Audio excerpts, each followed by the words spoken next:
Thanks for joining us again. Today we're joined by Dave Bloomer from our cybersecurity partner Armis. Now, Dave, today you've been talking to our team. You've been diving into some of the technical detail around Armis.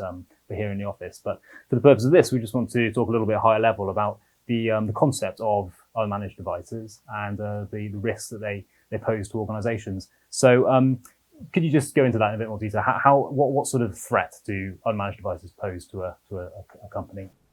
A lot of organizations these days are simply not aware of how many unmanaged devices they have within their environment. It's very easy. You'll ask any CISO or any IT operator in an organization, how many devices do you have? And they'll quote you 100 laptops, 100 servers, maybe we've got this many CCTV cameras. And then you start to say, well, how many telephones do you have? How many door badge readers do you have? What about the building management systems, the air conditioning, the thermostats? And questions start to arise as well, we don't know. What about bring your own devices? What about rogue devices like people connecting Raspberry Pis to the network because they were doing their own little projects or something like that? And it's that unknown quantity. Are these devices up to date? Do they have internet access? Is someone able to remote connect back into these devices? And it's that big unknown about what is on your network. And if you don't know what's on your network, you don't really know who is on your network either. So it's a big risk that organizations are kind of trying to ignore because of the scale of the problem to some extent. It's the Internet of Things, isn't it? It's all of the other bits and pieces that are connected to a network. So it's fair enough that people may sort of overlook those, but realistically speaking, how can they impact a cybersecurity posture for an organization? What's the danger that they can bring? So a lot of these devices are configured to automatically connect to a network. So you buy them off the shelf, you buy them from the local store, you plug them into the network. They're designed to instantly connect, and they're designed to connect back to a remote service. So whether it be a hosting service in the cloud, maybe it could be a service in a foreign country. And these devices, so they're opening up connections through your firewall out to these services. The other thing is that they're not necessarily designed for enterprise grade maintenance. So typically you can deploy a device that from the point you deploy it, actually, or put it into your network, is already out of date. It's not uncommon to buy a CCTV camera or something, connect it to your network and find that it can be 5-10 years out of date on the software it already has. And they don't automatically update themselves. So you're already running vulnerable operating systems in your network, and that is now connecting out to the internet to a remote site that you don't have control over. And as soon as there's a remote connection, that by its very implicit nature is a backdoor. So you need to be trusting that connection. So these devices are inherently risky because you don't know what version of the software on, you don't know what risks it presents to your environment, you don't know who's connecting to that device, and all the other things that then follow on from that. Yeah, okay, I can see that. And I know that an area where both Armis and Net Consulting are doing a lot of work at the moment is, from a cybersecurity point of view, is within healthcare, within the NHS. And I know that this is a particular something particular thing to be aware of in that sector. Can you explain a little bit more about how unmanaged devices should be a consideration within the NHS and health? So in healthcare, what you tend to find is there's not just the IoT devices. There's the medical devices, especially. These are devices that are built primarily for the purpose of healthcare, and the security concerns get overlooked very easily. It's just simply not what the designer was thinking of when they were designing the equipment. The second problem you've got with this equipment is it's constantly in use. So it's brought into the hospitals or the health center, and it's being used all the time. So the problem of keeping that device up to date is one of partly, again, they're not managed, so there's no automated process to update them.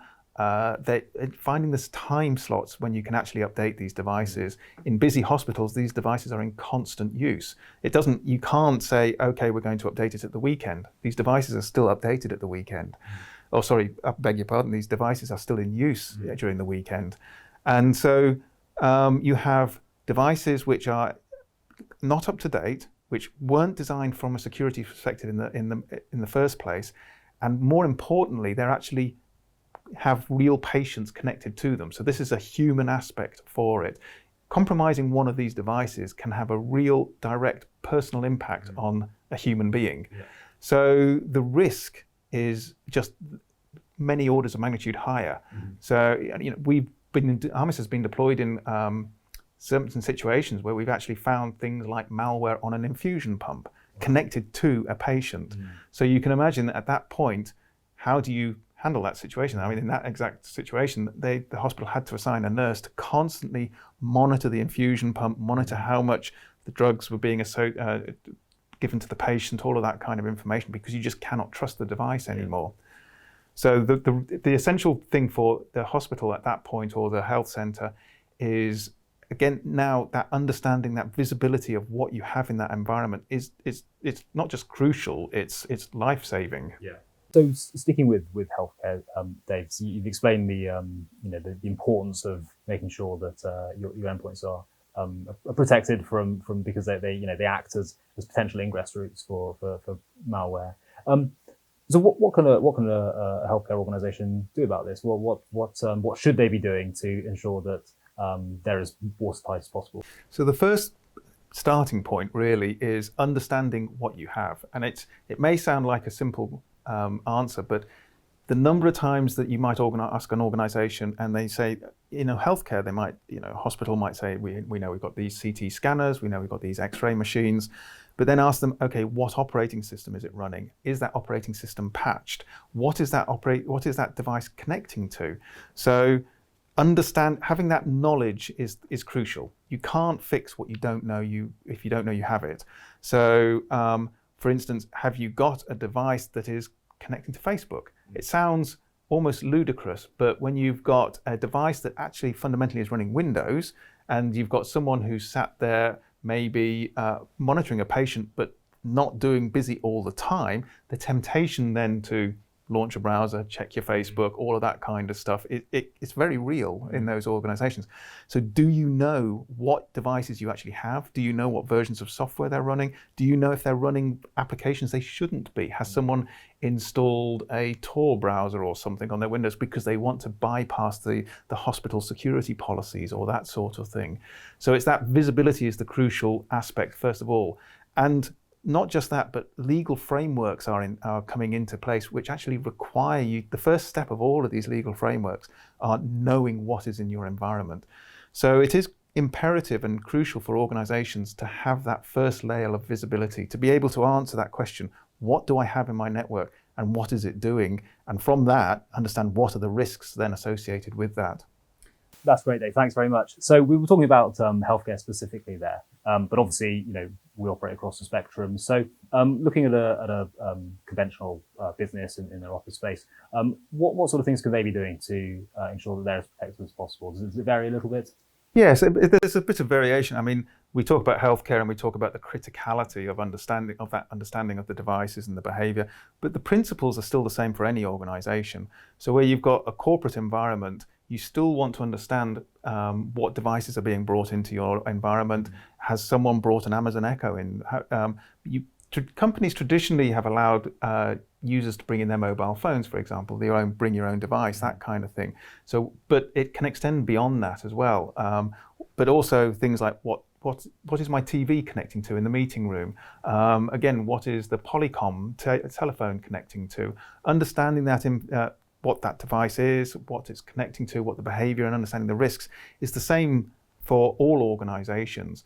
The last thing you want to do is to have your device that's connecting to a rogue command and control center acting somewhere that's trying to get into your network.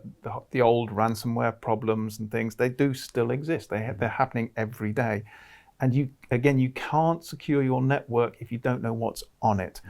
And it's not just the corporate environments as well. This can have business impacts as well. So an example of something that has been seen in a manufacturing environment, the workers wanted to connect a TV in the breakout room. So putting that TV in the breakout room, not typically a problem, but it was accidentally connected to the wrong network. So again, understanding from a production and a business point of view, what is the impact of that? If you've got a TV on the network, which now starts scanning the network because it's looking for video files or TV services or something like that to stream, but it's instead of that, it's connecting to your manufacturing devices, your conveyor belts, your pressure sensors and things like that, that can actually have an impact on your production facilities. Not necessarily a security alert, but a business alert. So Dave, we sort of explained the problem and the risks and what organizations should be wary of. So it's around visibility, understanding what's on your network, appreciating that there's always going to be human error that sort of contributes to all of this as well. So I suppose the final question is, what can organizations do about this? What can Armis do to help with these situations? Yes, Armis was designed specifically for this problem.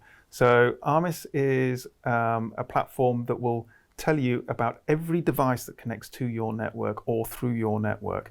Armis uses a knowledge base now in excess of 1 billion devices to identify what that device is on your network. It will track its behavior. And so from that, we can record things like what the device actually is, what applications we see the device using across your network. We can then determine what are the potential risks for that device. Is it perhaps have a particular vulnerability that exposes it to an easy attack or something like that? And then we can actually give you integrations and connections into other services to actually enforce that device. So the kind of the 3 pillars of what Armis does is, what do I have on my network? Why do I care? And what can I do about it? So Armis answers those 3 questions. So you immediately at any point in time know exactly how many devices you have on your network. Armis can tell you what those devices were doing yesterday, last week. It can tell you the behavior of those devices and whether there's risks associated with that. And then we can then take either manual or automated enforcement policies to perhaps remove that device from the network or raise an alert or flag it up in some other system to take action, remedial action against that device.